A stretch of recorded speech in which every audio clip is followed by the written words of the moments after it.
couple last questions that have really nothing to do with your job, but I feel like they're just like fun questions to ask. Let's do it. So let's start with, what was your dream job when you were growing up? I had two. One, I wanted to be a pro soccer player.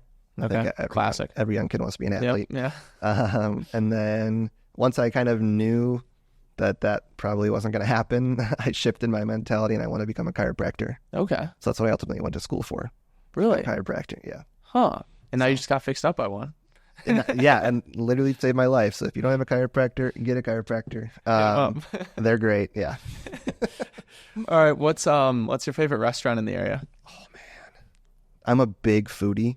Okay. So I'll go anywhere. I love trying new restaurants, but I'm also a creature of habit. So I live in Milwaukee. There's a few restaurants close to me. The Station, it's right on Duplainville Road in Milwaukee. Okay. That's like a towny bar spot. Huh. Fancier food, Thunder Bay Grill is another good one. Yeah. They've got a great lunch special. It's great for networking meetings. But also we've come to love places in downtown Milwaukee as well. So we'll make the drive for a special night out. Elsa's on the Park is in downtown Milwaukee. Mm-hmm. Or Taco Truck, man. Yeah. Taco Truck. That's like, so right down the road from my office, we've got a taco truck. Okay. And whenever I work like hybrid, we'll call it. Okay. If I'm meeting with someone or just coming to the branch once or twice a week, I'm going to the taco truck. Really? Gabriel's Taquiera. It's right down the road. Yeah, it's my favorite spot. But yeah, otherwise I work remote. So gotcha. What's your dream purchase? Could be a car. Could be a house. I just did it. Really? Yeah. So less than a year ago, my dream car was a Grand Cherokee SRT Jeep. Oh. And so I was always looking for one, and it was always just a dream of mine. And I was telling my wife for probably the last 7 years, I was like, I want a Jeep. Yeah. Real bad, an SRT. And so I found like literally the dream spec. They only made 129 of them in that color. Really? And it was built motor, supercharged, 800 horsepower, on air ride. Just stupid.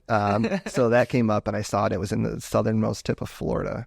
So I found it on a Thursday, like 10 o'clock at night. Uh-huh. And I showed my wife and she was like, yeah, like, I know that's your favorite car. And I was like, no, I think we got to buy it. She's like, I don't know if we're ready for that. And I was like, nope, we're ready. This is what I want. I've been dreaming about this for 7 years. Like, This is the spec I want. It's got everything I'd want done to it, and it's a good price. So she's like, why don't you just sleep on it? So I messaged the guy and I was like, hey, is it still available? And he was like, well, I've already got one offer. If you want to pay more, I won't turn it down. And he was like, I'll pay more. I was like, I'll give you an extra $1,000 than what the last offer was. And he was like, okay. He's like, I'll tell the other guy it's reserved. It's yours. And I was like, okay, just one more thing. I want to video call you before I agree to this and show me the clean title, do a walk around of the vehicle, start it. I want to see no check engine lights, like show me any imperfections, all that stuff. So he's like, okay, not a problem. So then he was like, well, I'll just call you in the morning. We'll FaceTime. So my wife also was like, we need to sleep on this. Like, this is super impulsive. So then we went to bed. I could not sleep. I was so excited about it because I'm a big car guy. Yeah. And I woke up and I was like, yeah, I want that car. So then he videoed me and he showed me everything. And I was like, yeah, it all checks out. And I was like, all right, I'm going to get on a plane today. And I'll fly down there. I'll be down there this afternoon. And he was like, all right, sounds good. So he was a pilot. So he was like, send me your flight number once I had it booked. So I had a closing in the morning. I went to the closing and then my wife waited in the parking lot. And then we already had our bags packed. So after the closing, we hopped in the truck and drove down to Chicago. Okay. And that's another long story. But so then we hopped on a plane from Chicago, flew down to the southernmost part of Florida. And he was a flight, so he tracked our flight. Or he was in a pilot, so he tracked our flight and met us at the airport. And he came in the Jeep. And I was like, wow, dude, I was like, yeah, I want this car. So then he was so nice. He drove us to our hotel. And by that point, it was Friday evening, like 9 o'clock at night by the time we got in there. And so he was like, well, I don't want to have to do this at nighttime. He's like, I'll just drop you off at your hotel. I'll come back in the morning and you can see it in daylight, test drive it, do all that stuff. And so that's what he did. He dropped us off at the hotel. We slept in the hotel Friday night. And then Saturday morning, about 9 a.m., he showed up at the hotel. And I saw it. And I was like, yeah, I want this thing. So that's when I gave him the check. And we drove home from the southernmost tip of Florida all the way back up to Wisconsin. Wow. And you still like it? Oh, I love it, man. Yeah? It's fun. Yeah. That's sick. It makes me smile. That's awesome. All right. What's the most interesting deal that you worked on? Oh, they always blow my mind. I don't have one. I have a few, but we'll just put it in the umbrella. I work with a lot of investors in the area, some out of state, some in state, where they're acquiring properties based off of numbers and based off of trusting the realtor that showed the house, but they've never actually stepped foot in the property. So seeing buyers. Yes. So we'll go to closing and they'll be bringing a check for closing and they've still never seen the property. Really? And it's like, how can you put 30 grand, 50 grand down, 80 grand down, and you haven't even seen it? That's crazy. Yeah. So they, it comes from a strong relationship with realtors. And I've had, I probably get 2 or 3 a year where the person's never seen the property. Wow. Yeah. And that's always like, I couldn't imagine. Yeah. Like if I'm buying a house, I want to walk in there and make sure that like it doesn't smell like cat pee or like that the previous owner didn't like chain smoke in the living room. Right. Like there's just things that I would not be comfortable with, and buying a house I didn't see probably not one of them, but that always blows my mind. What else? What was it? Most unique? What was the? Yeah. Most interesting. So not buying a house without seeing it. That's crazy. Yeah. I loved the new constructions because you get to work with that client hand in hand from start to finish. So you can have a conversation with a client and they say, they're a big golfer. And if they're building their dream home, they're going to put a golf simulator in it. Right. And it's like, or they've got 3 kids and they want to do a basketball court in the basement. Or, they want to put a pool out back. Yeah. Or they're in a wheelchair, so they're going to have it be a 0 clearance entry in the entire property. Okay.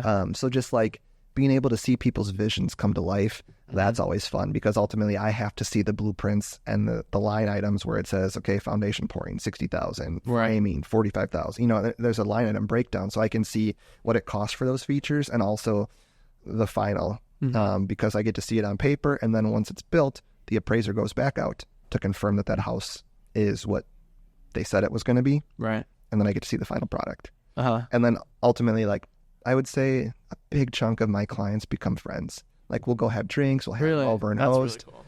So then I get to see the finished product. Yeah. So like the people that buy the first time home buyers that are buying the fixer upper, I get to see it on the appraisal, the initial and the listing pictures. And then they'll have me over in 6 months and we'll just like have some beers in the backyard and they'll show me the finished basement or the renovated kitchen and so my passions have morphed from like big car guy, but home improvement projects are kind of what I love. And so all of my clients, like now they know that. So like, hey Tony, like, do you have a connection for countertops? Or like, I know you did this with your house, where'd you buy your tile? Or like, do you have a tree cutting guy? So like what I found is just becoming like the glue in the industry. Like have a connection for a realtor, have a connection for an accountant, have a tree guy, have a stump grinding guy, right? Have a painter, a roofer. So just being able to connect my clients and other professionals in the industry with people that they would work well with and that they could benefit from. That's kind of what that's what I love about it. For sure, being a facilitator. Yes. Yeah.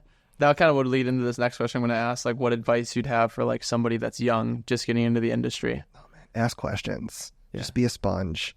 Because there's so many people in the industry that want to help and just stick your hand out and be like, hey, I'm new to this. I've never done this, but I want to learn. And that can go from someone that is a financial advisor to a realtor, to a lender, to a first-time home buyer, whatever you're in, just ask questions because I really believe it's all about who you know, not what you know. Yeah. Because if you're not strong in something, chances are I or someone in our circle will be friends with someone that's strong in that category. And so I always, I really believe in, I heard, was it Alex Hermosi? He's a big, he was all about like, don't become well-rounded, like sharpen your points.